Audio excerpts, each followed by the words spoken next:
എൻ്റെ കിച്ചൺ ഒരു ഫാർമസിയാണ്. എൻ്റെ അമ്മ ഒരു തുമ്മൽ വന്നാൽ വെള്ളം ചൂടാക്കി 2 തുള്ളി തുളസി ഇല ഇട്ട് തരും. Every magic happens in my great Indian kitchen. വേറെ ഏതെങ്കിലും ഒരു കിച്ചണിൽ നടക്കുന്നുണ്ടോ? വേൾഡിൽ ഏതെങ്കിലും ഒരു കിച്ചണിൽ ഇതേ കണക്ക് പെട്ടെന്ന് അമ്മ തൊണ്ടവേന മോനെ കുരുമുളകും കൽക്കണ്ടൂടെ തിന്നോടാ എന്നും പറഞ്ഞ് ഓടിക്കൊണ്ടുവരുന്നു? കറക്റ്റ് അല്ലേ സിസ്റ്റം? പെട്ടെന്ന് സുഖമില്ല, കഞ്ഞിവെള്ളം കുടിക്കൂ, ജീരകവെള്ളം കുടിക്കൂ, മല്ലിയുള്ള വെള്ളം കുടിക്കൂ. The great Indian kitchen. ഏതെങ്കിലും സാഹിബിൻ്റെ അടുക്കളയിൽ അത് ജനിക്കുന്നുണ്ടോ? Where my food is medicine. അതിനകത്ത് ഗുഡും ബാഡും ഒന്നുമില്ല. ബാഡ് കഴിക്കാൻ പാടില്ല. നിങ്ങളെ കൈ പ്ലേറ്റിലേക്ക് ചെല്ലുമ്പോൾ നിങ്ങൾ കയ്യിൽ ശ്രദ്ധിച്ചാൽ മതി. കാരണം എന്തുകൊണ്ടാണ് നമ്മൾ കൈ കൊണ്ട് ആഹാരം കഴിക്കുന്നത്? സ്പൂണും ഫോർക്കും ഉപയോഗിക്കാണ്ട്. വൈ? ഇറ്റ്സ് അഗ്നി, ആകാശ്, പൃഥ്വി, വായു, ജൽ. ഇതിനെയാണ് അഭിസംബോധന ചെയ്യുന്നത്. When you hold the food with the 5 fingers, നമ്മൾ ആഹാരം എടുത്ത് കൈ പിടിക്കുമ്പോൾ it is basically the 5 elements of the world. തൊട്ടറിഞ്ഞ് കഴിക്കണം. പകുതി ജോലി കയ്യാ ചെയ്യുന്നത്. സെൻസ് ചെയ്യും, അതിൻ്റെ ചൂടിനെ സെൻസ് ചെയ്യും, അതിൻ്റെ വേവ് സെൻസ് ചെയ്യും. മാത്രവുമല്ല, നിങ്ങൾ വീട്ടിൽ ചെന്നിട്ട് പാവയ്ക്കയില്ലേ, പാവയ്ക്ക ജ്യൂസ് അടിച്ച് കൈ മൂക്കി വെച്ചാൽ നിങ്ങൾക്ക് അറിയാൻ പറ്റും നിങ്ങളെ തൊണ്ട കഴിക്കുന്നുണ്ടോ ഇല്ലയോ എന്ന്. ട്രൈ ചെയ്ത് നോക്കണേ. ഒരു ഐസ് ക്യൂബ് എടുത്ത് കൈ പിടിച്ചാൽ നിങ്ങളെ തൊണ്ടവേദന സ്റ്റാർട്ട് ചെയ്യും. കുറച്ച് നേരം പിടിച്ചു നോക്കിയാൽ മതി. നിങ്ങളെല്ലാം ഫുള്ളി കണക്റ്റഡ് ആണ്. നിങ്ങൾ ഉറങ്ങുന്ന സമയത്ത് ശ്വാസമാണ് മൊത്തത്തിൽ കയറി നിങ്ങളെ സമാധാനപ്പെടുത്തി ഉറക്കി ഫുൾ ഓക്സിജനൊക്കെ കൊടുത്ത് റെഡിയാക്കി. എന്തുകൊണ്ട് അങ്ങനെ സംഭവിക്കുന്നു? അത്രത്തോളം ആ ശ്വാസം നിങ്ങളെ സ്നേഹിക്കുന്നു എന്നാണ് അർത്ഥം. നമ്മൾക്ക് എല്ലാവർക്കും അറിവുകളുണ്ട് അല്ലേ? നമുക്ക് നഷ്ടപ്പെട്ടു പോയത് എന്താണ്? തിരിച്ചറിവുകളാണ്. ബ്രെയിൻ്റെ ഫേവറേറ്റ് ഫുഡും is nothing but fat. Intermediate diet എന്നൊക്കെ പറഞ്ഞ് ഒരു നേരം ആഹാരം കഴിക്കുന്ന പുതിയ സംവിധാനത്തിൽ ആൾക്കാർക്ക് പലർക്കും മെമ്മറി ലോസ് ഉണ്ടാവാറുണ്ട്. വല്ലപ്പോഴും നൊയമ്പെടുക്കണമെന്ന് പറയുന്നത് അത് ഗട്ടിനെ റിലാക്സ് ചെയ്യാനും വയറിനൊരു ആശ്വാസം കൊടുക്കാനുമാണ്. എല്ലാ 24 മണിക്കൂറും ജോലിയല്ലേ, 365 ഡേയ്സ്. എണീക്കുമ്പോൾ തന്നെ ക്ഷീണം, തളർച്ച, വിഷമം, മുട്ടുകാൽ വേദന, ഈ കഴപ്പ്, ഇതെല്ലാം വെച്ചിട്ടാണ് രാവിലെ വരുന്നതാണ്. അപ്പോൾ വരുന്നത് ഇങ്ങനെ, ഗുഡ് മോർണിംഗ് സർ. ഇനി വരുന്ന തലമുറയ്ക്ക് ഒരു 70 വയസ്സ് വരെങ്കിലും ആയുസ് കിട്ടണ്ടേ?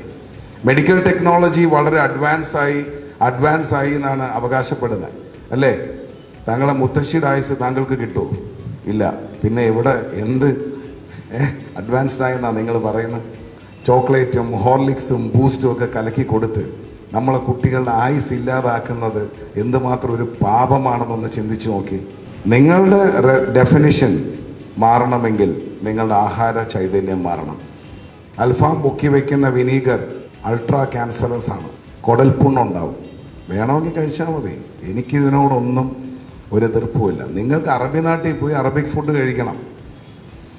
ഇദ്ദേഹം പറഞ്ഞതുപോലെ കൊറിയൻ നാട്ടിൽ പോയി കൊറിയൻ ഫുഡ് കഴിക്കണം. അവൻ്റെ ഇൻഗ്രീഡിയൻസ് നാച്ചുറലാണ്.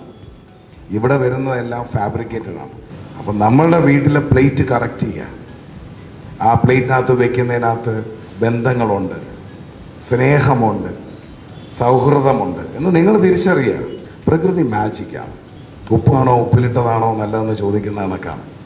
കോഴിമുട്ടയാണോ കോഴിയാണോ ആദ്യം വന്നതെന്ന് ചോദിച്ചാൽ മാജിക്കാണ്. Enjoy the magic of life. നമ്മളെ നാക്കിൽ ഒരു കഷ്ണം കല്ലുപ്പ് വെച്ച് ഒരു ഗ്ലാസ് വെള്ളം കുടിച്ചാൽ നമ്മളെ ബോഡിയിൽ ഇലക്ട്രോലൈറ്റ്സ് ഉണ്ടാവുമെന്നാണ് പറയുന്നത്. അതുകൊണ്ടാണ് ഉപ്പിട്ട് നാരങ്ങ വെള്ളം പണ്ട് കുടിച്ചത്. പഞ്ചസാര എന്ന് പറയുന്നത് വിഷമാണ്, ഉപയോഗിക്കരുത്. ആഹാരം ഡെഫിനറ്റ്ലി നിങ്ങൾക്ക് ഷേപ്പ് തരും. 60 വയസ്സ് കഴിഞ്ഞാൽ റിട്ടയർ ചെയ്ത വർക്കല പോകണം, ബീച്ചിൽ പോകണം, ഗോവയിൽ പോകണം, തായ്ലൻഡിൽ പോകണം, ചില്ലി ചെയ്യണം. Retired life, end of life അങ്ങനെ ആയിരിക്കണം. ഇത് ജീവിതകാലം മൊത്തം കഴുത, പിന്നെ പാമ്പ്, എഴഞ്ഞ്. ഇവിടെ പലരും ബ്യൂട്ടി പാർലറൊക്കെ പോവും, ഫേഷ്യല്, പിന്നെ മസാജൊക്കെ ചെയ്യുന്നുണ്ട്. ഒന്ന് വയറിളക്കുന്ന എത്ര പേരുണ്ട് ഇവിടെ? ഈ വയറിളക്കുന്നവരുടെ സ്കിൻ നോക്കിയാൽ മതി, നല്ല കോംപ്ലക്ഷൻ ആയിരിക്കും. Indeed, I say my kitchen is the great Indian kitchen where food becomes medicine, where kitchen is the pharmacy in my house. ഈ ലെഗസിയിലെല്ലാം ഒരു കോമൺ ഫാക്ടർ ഉണ്ട്, ശ്രദ്ധിച്ചിട്ടുണ്ടോ? എല്ലാം പട്ടിണിയിൽ നിന്നാണ്. അപ്പോൾ എന്താ എൻ്റെ മാജിക് എന്താണ്? വയറ് പകുതിയോ വയറ് ഒഴിഞ്ഞോ നിന്നാൽ ബ്ലഡ് എവിടെ വർക്ക് ചെയ്യും? തലയിൽ വർക്ക് ചെയ്യും.